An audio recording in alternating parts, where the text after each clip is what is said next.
Hey YouTube, what's up? What's poppin'? Hello, I Facebook am is Tara fine. with my mom Jill. We are the authors of the Dining on a Dime cookbook where you can eat better, spend less. We have our new hardcover color pictures. And see Dave. Oh no, this isn't the Dave page. We have Dave in here. He was helping us ship books. He was so cute. Helping have us that ship page on books, huh? Do you have that page on? I don't know which page it was on. Which page? Where was He Dave? worked so hard. Cute.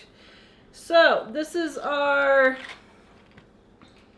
20th anniversary edition of Dining on a Dime cookbook. You can get it in the link in the description below. If you want to eat better, spend less, this is the way to do it. Today we are talking about our best kitchen tools, our favorite kitchen tools, and our best kitchen gadgets from Amazon. So here's the thing. Actually, I've been wanting to do this show for quite a while. Mom and I, this is Mom's last show for this round. So we thought, you know what, let's go ahead and do a kitchen gadget show because I have been testing recipes for the sequel to Dining on a Dime, like 10 recipes a day for the last week and a half. And I don't feel like cooking, so we're going to talk about cooking.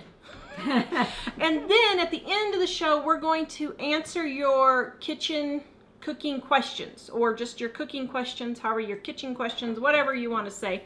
But we're going to answer those, so post them in the description and Mike, or post them in the comments and Mike will get those, okay? All right, go ahead, Mom, I'll let you go first. Now, it's really hard for me to do this because all my kitchen gadgets are in Kansas, but I'm going to do the best I can for now. This here is one of the things I love almost the most of anything. I use it to cut like cinnamon rolls. When I roll them out, I cut them apart. And I like it for my countertop. If I roll out dough or something gets stuck on my countertop, I just slide this along when I'm done rolling out the dough.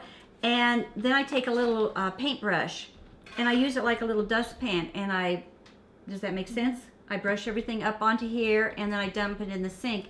Instead of getting a wet wash rag and trying to gook, this just scrapes it up really well. So this is just a metal scraper, metal chopper. It depends on what people say, but we call it a metal scraper. It's also good for cutting brownies. Just to go along Really your good. brownies. I use that for Cutting fudge. soap. For If you have fudge. soap. It works really good on my fudge, Yeah. you know, that type of thing. So I like that for that.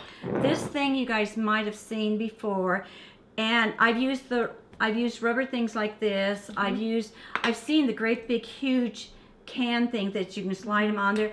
My problem is my kitchen is small to start out with on my gadgets, so I can't have a lot of huge stuff really.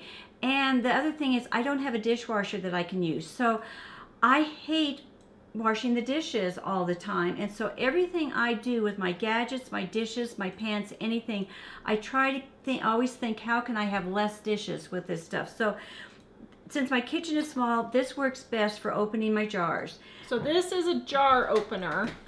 Okay, can you see it? They have bigger It's versions. It's a weird contraption, but it's a really handy contraption. I'm under pressure because she wants me to open one. I thought of all times it won't open. It already did it. Oh. You can't hear it. Oh, it pops for me. But sometimes. So what it does is it releases the seal.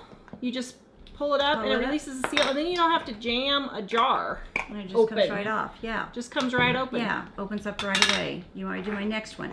This one, it's similar to this. So this is the one that we have on Amazon. And this is mine. This is Mom's. Now my handle broke. Usually it was black and I melted it. So I have another handle. But why I like this, I never ever use one of these. I don't like to use them. Tara uses hers all the time. Everybody else I know uses theirs. You see this is thick. When I do my gingerbread men, I have to have something very thin to slide under the cookies.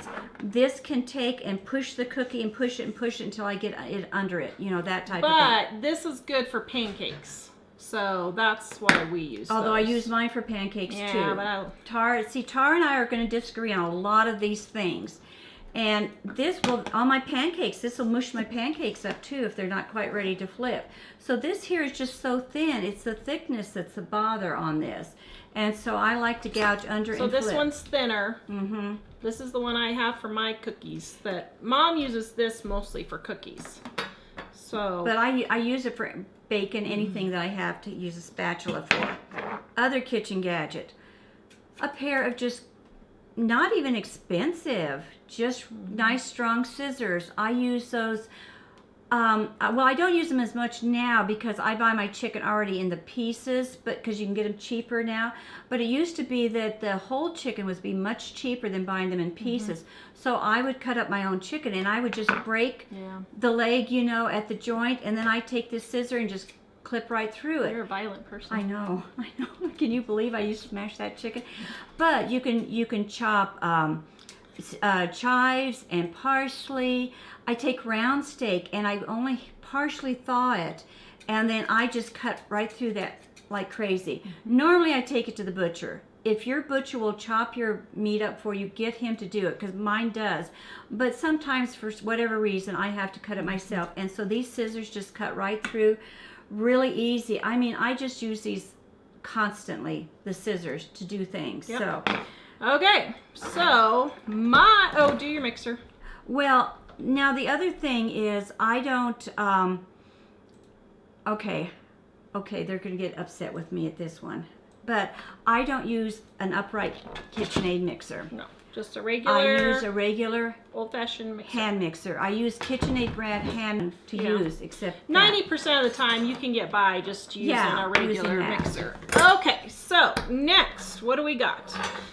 So if there was one kitchen item that I would not live without, it's probably my bowl. Oops, it's wet because I was using it today. Sorry, Mother. Didn't mean to dump water on you. But this is not any ordinary bowl. This bowl has a plastic non-stick bottom. So when I put it on the water, when I have stuff in here, it doesn't slide around. It's sliding around now because I got the bottom wet, but it doesn't slide everywhere. So it's not a regular plastic bowl because of the non-stick bottom. Now, the next thing would be if I didn't have my bowl, when I'm using another bowl other than this, the grippy non-slip pads. Okay, these are all, Mike's linking all these are in the description below. You can go to our website. We have the whole list on there. But it's the non-slip pads. This one is from a carpet rug. I just cut up in pieces. I use this for everything. I use it for opening jars. I use it for sticking under stuff. I use it for grabbing stuff so that if I have a pan that's oily, it doesn't, not hot, but just oily, it won't slide out from an oily pan. So I use that. Having a pour spout on your mixing bowl is really good too. So the next thing I use is an all-in-one rubber scraper, spatula, whatever you call it. This is the head, the hands, everything. Now this is the one I got at Dollar Tree. Comes apart, it falls off into my stuff. It gets food up in there. It's nasty and gross.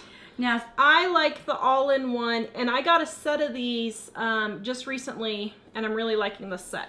Now see, I very rarely use a spatula or a plastic spoon, or I never use a wooden spoon either. I use just a metal spoon on all, even my Tupperware pan, or my Teflon pans. I do not like using spoons like this as much because I can scrape better and scrape through it more with the and other. I don't, so and that's see, she why likes to use that. Next thing, pizza cutter. This we use to cut everything, not just pizza. We cut waffles, we cut pancakes. French toast. We cut French toast. If I take the brownies out of the pan, I'll use them for that. I use this to cut everything. You can even use it to cut stuff like your onions and your parsley and all that kind of stuff. Especially if you have little kids and have to cut up a whole bunch. Yeah. The next thing I love is my meat chopper. Now, I know Mom's going to say, I know what she's going to say right now. I just use the back of my spoon or fork. No, I don't. But here's what I do. I don't like using a spoon or fork because it gets my hand too close into there to the splattering meat. and I always get my hand burned from the splattering meat. This has a longer handle. This chops it up finer than a spoon or a fork will. So this is a one kind of use thing. I mean, you can use it to you know, like rice, cauliflower, that kind of thing. But I use it all the time. I use a metal spoon about this size. So yeah, but even with that, I can't get it chopped as well, although I do have fibromyalgia. Okay, the next thing I use, my digital thermometers. I love these things.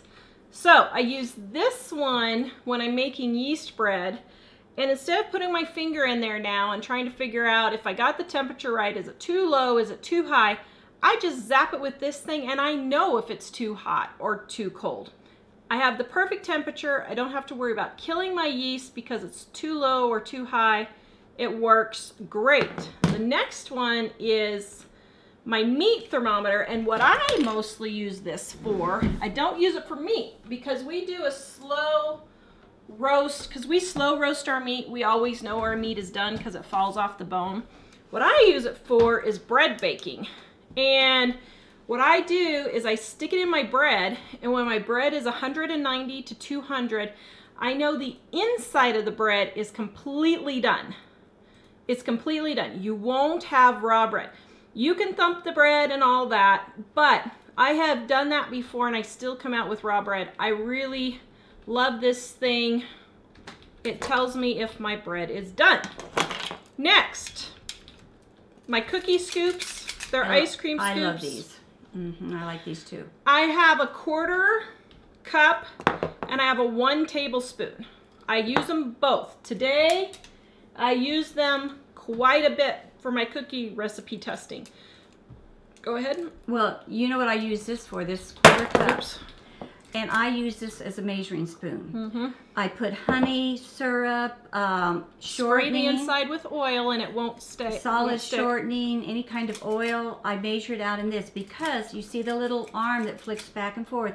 So when I pour it in the thing, it just cleans out and gets every little bit into what I'm making. So even if I'm going to use a 1/4 cup of milk, I'll just pour it into this thing because to me it's easier. Mine doesn't have all the stuff on it, but mine is a little bit easier to wash and easier to wash than a measuring just throw cup. mine in the dishwasher. Yeah. Okay, the next thing, I would say after my mixing bowl, if I could only have 2 things, it would be my Immersion Blender. I love this thing. I use it for everything. I use it to, I used to use it for soap making. The one in Amazon is actually the one I prefer. I got this one to try when my old one died from soap making. I don't like this one as well, so use the one from Amazon. I like that better. But I use it for everything. I use it when I make spaghetti sauce. If I don't have tomato juice, I'll just use canned tomatoes and just blend them up with this. I use it for potato soup if I want a smooth, creamy potato soup. I'll use this. Broccoli soup. My kids don't like chunks in their soup, so I'll use this. You can use it, I mean, I just use it all the time. It's like almost every day I use it. To make hummus, we just open the can of garbanzo beans. I take this thing and just stick it straight in the can, grind up the garbanzo beans, add the seasoning on top and just stir it in the can, and I don't even have a dirty dish, and then we just have hummus. You can make baby food out of it. I made it baby food. I probably bought 10 jars of baby food for traveling for all 4 kids. I never bought baby food. I just opened up a can of peaches or pears, stuck that in there, ground it up with the juice, and it was great. If your can is overflowing, I just take out 1 or 2 scoops of pears or peaches or whatever, and it works. So, that's all of them. What about your chopper? Oh, my chopper. I knew I forgot one. My chopper. So this is a Pampered Chef one, but the one I have on Amazon I think is actually a better one. The Pampered Chef one cracks. This is my second Pampered Chef one, and it has cracks. So I don't really recommend that one. Sorry, Pampered Chef, but I do use this all the time to chop carrots and onions and potatoes fine, all those kinds of things. You just chop, chop, chop, chop, chop, just like that. And it chops them up really quick and easy for when you want finely diced vegetables. So that is our tips. We use all those. And then, of course, last but not least, Dining on a Dime cookbook. If you have one thing in your kitchen, you need Dining on a Dime. This is our ad. But yeah, I mean, those are our top 10 kitchen gadgets that I use almost every day. I don't use all of them every day, but I mean, I use one of these at least every day.